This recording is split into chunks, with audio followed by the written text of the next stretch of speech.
Jerome, thanks very much for joining us.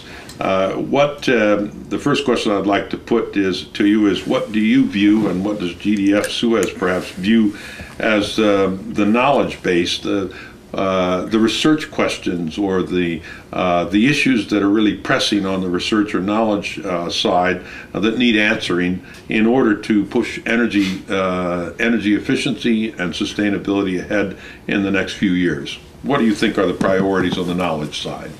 Okay, so it's of course very difficult to answer these broad questions very quickly, but I would say that as GDF Suez is concerned, we address basically three main issues. The first one is security of supply, and also not only political issue, but also type of energy, because nobody knows which will be the energy of tomorrow. So we are obliged to diversify, of course, from a country point of view, but also from a type of energy point of view: nuclear, biomass, coal, gas, and so on. So we are obliged to address this question of security of supply and type of energy. The second question, which is very important for us, is of course this cost issue. We are obliged to work on this energy efficiency debate every day. When we discuss with our main client, it is of course their demand. It is to have energy, but of course to save cost for the energy supply. And the third, I think, very important issue is this CO2 low carbon economy.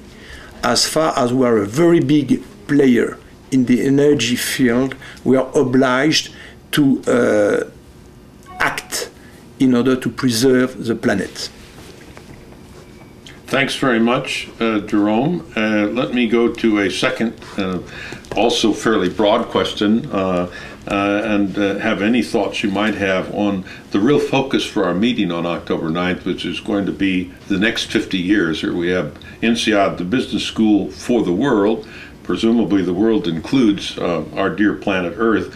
Looking to that and to sustainability issues, would you have any thoughts about the direct recommendations you might have for us to discuss in terms of curriculum design at INSEAD with a view to the next 50 years? Finance, organizations, marketing, perhaps all of these areas are in need of some changes. Do you have any thoughts about where you'd like to see our discussion perhaps address these questions?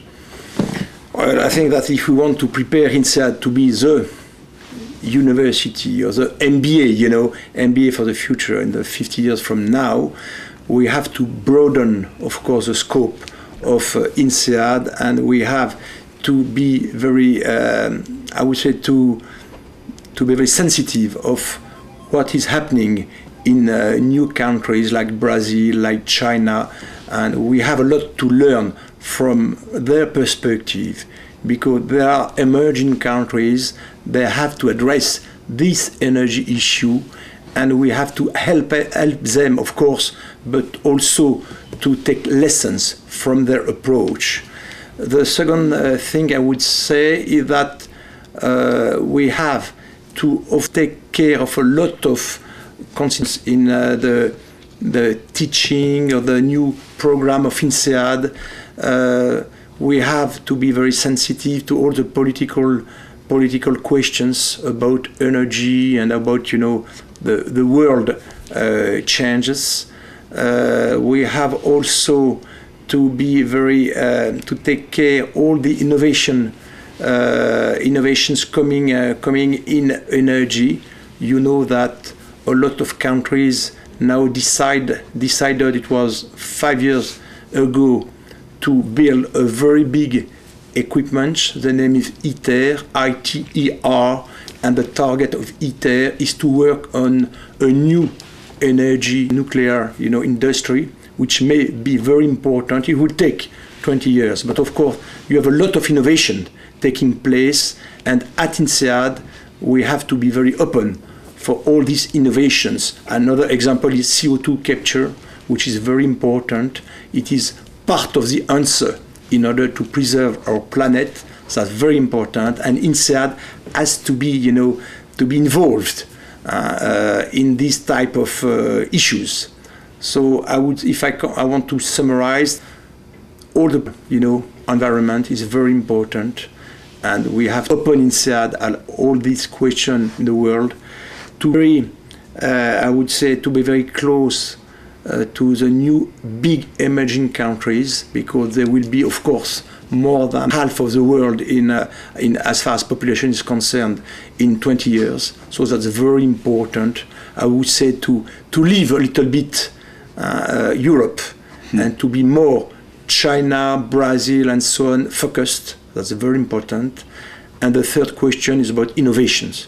Innovation will take place in all the, you know, our new world, and INSEAD has to cope with this issue.